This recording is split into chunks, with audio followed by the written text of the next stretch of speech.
The wine glass had 2 sets of fingerprints on it, and Sierra hadn't been drinking red wine when she left for her emergency work meeting 3 hours ago. I stood in our kitchen holding the glass up to the overhead light, watching the smudged prints catch the glare like evidence in a crime scene photo. My wife's lipstick marked the rim in that deep burgundy shade she only wore when she was trying to impress someone. The question was, who? I'm Marcus Flynn, 43 years old, and I've spent the last 20 years learning to read the details other people miss. Started as an engineer, moved into home renovation after the corporate world tried to crush my soul. Turns out both jobs teach you the same thing. Everything has a foundation, and if you know where to look, you can always find the cracks. Tonight, the cracks in my marriage were starting to show. Vanessa's gym bag sat by the front door where she dropped it in her rush to leave. She'd claimed another crisis at the PR firm where she worked, something about a client emergency that couldn't wait until morning. Funny how these emergencies always seemed to coincide with her gym nights and wine club meetings. I unzipped the bag, expecting to find her usual workout gear. Instead, I found a crumpled men's t-shirt, size large, reeking of cologne I didn't recognize. It's about finding a balance. Underneath it was a that pair works of for her you. underwear, but not the practical cotton ones she wore around the house. These were black lace, the expensive kind she'd stopped wearing for me months ago. Dad, you okay? I turned to find Jordan, my 17-year-old daughter, standing in the doorway. She had Vanessa's dark hair but my skeptical eyes, and right now those eyes were studying me with an intensity that made me uncomfortable. Fine, kiddo. Just wondering where your mom went.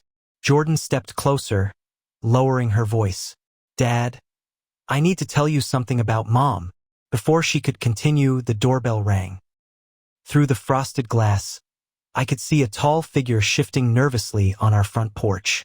I stuffed the evidence back into Vanessa's bag and opened the door. Ryan Mitchell stood there, all 6 feet of gym-sculpted arrogance, holding Vanessa's laptop bag. He worked under Vanessa at the PR firm, drove a leased Tesla he couldn't afford, and had the kind of artificial smile that made me want to check my wallet. Hey, Nick. Sierra forgot this at the office. She asked me to drop it off. I stepped aside, gesturing him in. Come on in, Eli. Can I get you a drink? We've got wine. I held up the glass with the 2 sets of fingerprints. Someone already started without us. Eli's smile faltered. Oh no, I can't stay. I've got to get back to the gym. The gym. I checked my watch. It's almost 10 p.m. That's dedication. I respect that. I moved closer, invading his personal space just enough to make him uncomfortable. You know, Sierra's been working out a lot lately too. Really committed to her fitness routine. Yeah, she's very disciplined. Show me your hand, Eli. What? Your hand. Show it to me. Eli hesitated, then slowly opened his right fist. A piece of black lace fabric fell to the floor between us. We both stared at it for a moment that stretched like a held breath. It's not what you think, Eli started. Dad.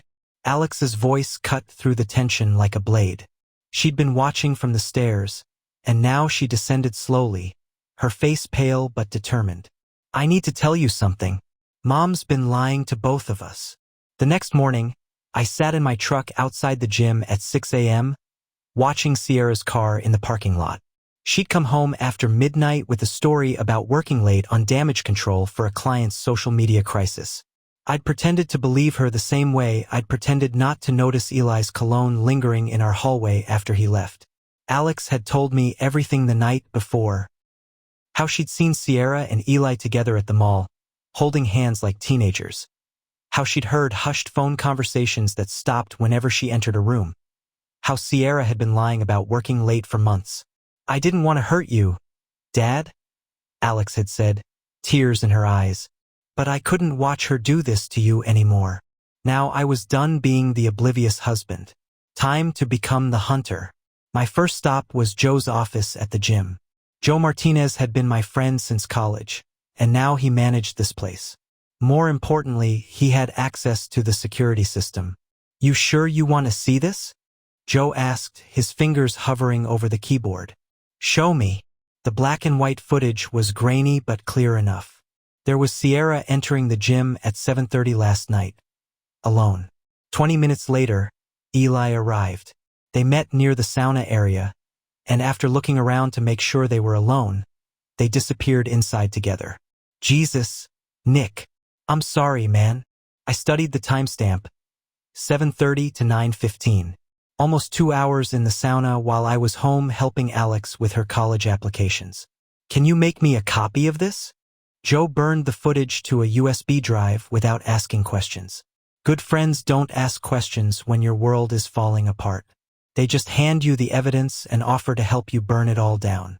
Over the next 2 weeks, I systematically gathered evidence. Credit card statements showing charges at restaurants I'd never been to. Her phone's location history revealing regular stops at addresses I didn't recognize. Conversations with our elderly neighbor, Mrs. Luntz, who'd been documenting Sierra's suspicious activities in a notebook. I confronted Sierra with the evidence, and she tried every manipulation in the book. Denial, gaslighting, blaming me for spying, claiming Eli was just helping her through a difficult time.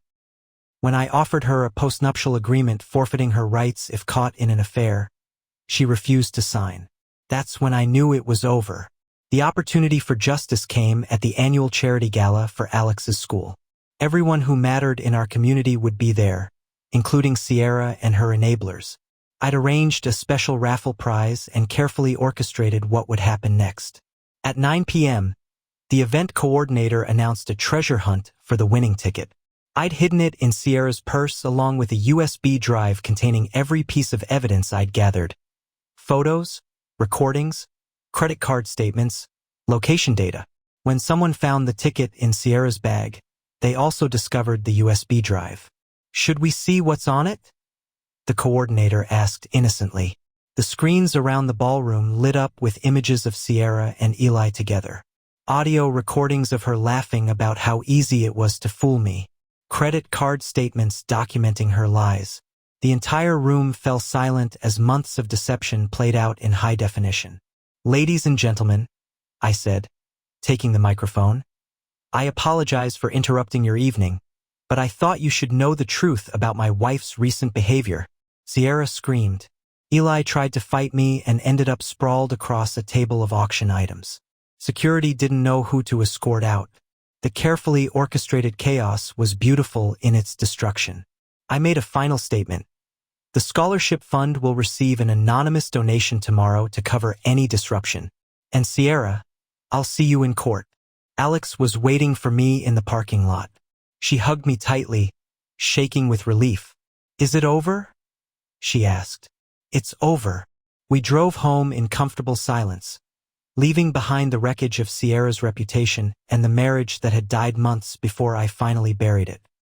In the rearview mirror, I could see the country club lit up like a stage where the final act of our domestic drama had played out exactly as I'd scripted it.